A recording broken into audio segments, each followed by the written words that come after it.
ফি জান্নাতি ইয়াতাসাআলুন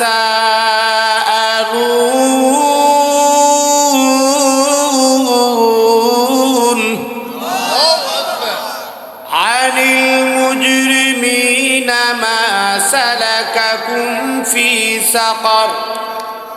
আল্লাহ রাব্বুল আলামিন বলেন, জান্নাতীরা জাহান্নামীদেরকে জিজ্ঞেস করবে, রে জাহান্নামীরা, মা সালাকাকুম ফি সাকার, কিসে তোমাদেরকে জাহান্নামের মধ্যে নিল?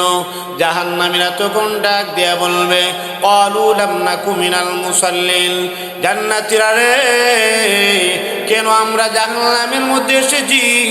জাহান্নামে আসার এক নম্বর কারণ হলো, এই জাহান্নামীরা তখন বর্ণনা করবে, ক্বালু লাম নাকু মিনাল মুসাল্লিন।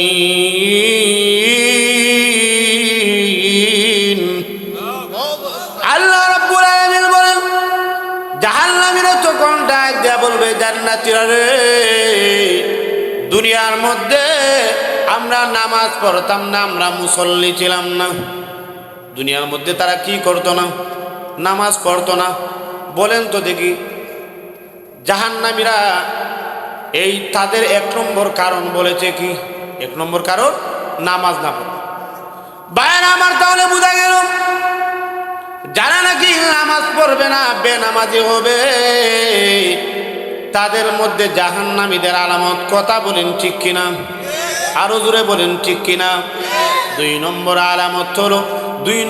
আলামত হলো এমনি জাহান্নামীরা তখন বলবে, ওয়ালাম নাকু নুতঈমুল মিসকিন।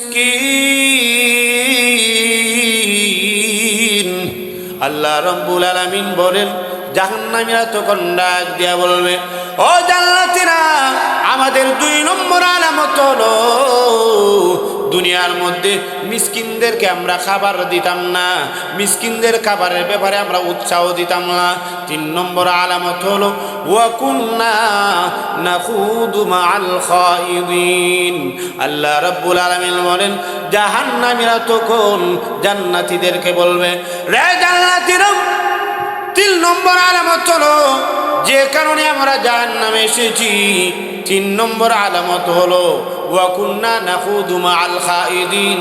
যারা নাকি ইসলামের বিরুদ্ধে ষড়যন্ত্র করত, যারা নাকি ইসলাম বিদ্বেষী ছিল, এই ইসলাম বিদ্বেষী লোকদের সঙ্গে আমরা থাকতাম, তাদের সঙ্গে থেকে থেকে ইসলামের বিরুদ্ধে আমরা ষড়যন্ত্র করতাম। এটা হলো তিন নম্বর আলামত। আগে আলামতগুলা বলি, এরপরে বিস্তারিত আলোচনা। চার নম্বর আলামত হলো আল্লাহ রাব্বুল আলামিন বলেন, ওয়া কুন্না নুকাযযিবু বিয়াউমিদ্দিন।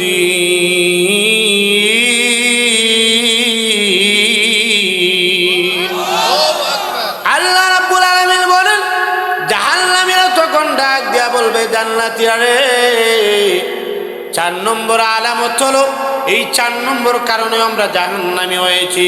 কিয়ামতের মাঠে, কঠিন হাসরের ময়দানে মহান আল্লাহ আমাদের যে হিসাব নিয়েছেন, আমলনামা যে ডান হাতে দিয়েছেন, নেক আমলনামা ডান হাতে দিয়েছেন, আবার বদ আমলনামা বাম হাতে দিয়ে আমাদেরকে জাহান্নামের মধ্যে দিয়েছেন। আল্লাহ রাব্বুল আলামিন বলেন, ওই সময় জাহান্নামীরা জান্নাতীদেরকে তখন ডাক দেয়া বলবে, ও জান্নাতীরা, কিয়ামতের মাঠে, কঠিন হাসরের মাঠে মহান আল্লাহ যে ন্যায় ইনসাফের মানদণ্ড স্থাপন করবেন, এই ন্যায় বিচার, এই আখিরাতের দিন, এই কিয়ামতের মাঠকে আমরা মিথ্যা বলতাম। এই চারটা কারণে তারা জাহান্নামের মধ্যে গেছে। ভাই আমার, লক্ষ্য করে দেখুন, আল্লাহ নবী, বিশ্ব নবী রাহমাতুল লিল আলামিন বলেন, মানুষ যখন কিয়ামতের ময়দানে দাঁড়াবে, একদিন দুই দিন নয়, 50,000 বছর পর্যন্ত মানুষেরা তখন জাহান্নামের মধ্যে যাওয়ার আগে, জান্নাতের মধ্যে যাওয়ার আগে, কিয়ামতের মাঠে মানুষেরা তখন দণ্ডায়মান হবে। কত বছর? 50,000। আল্লাহ কুরআনের মধ্যে বলে, তারুজুল মালাইকাতু ওয়ার রূহু ইলাইহি ফি ইয়াউমিন কানা মিকদারুহু 50 আলফা সানা। 50 শব্দের অর্থ হলো 50, আলফুন শব্দের অর্থ হলো হাজার।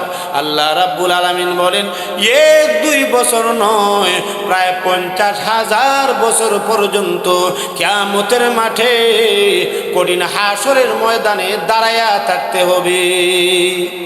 50,000 ভাইরা আমার, 50,000 বছর পর্যন্ত কিয়ামতের কঠিন ময়দানে দাঁড়াতে হবে।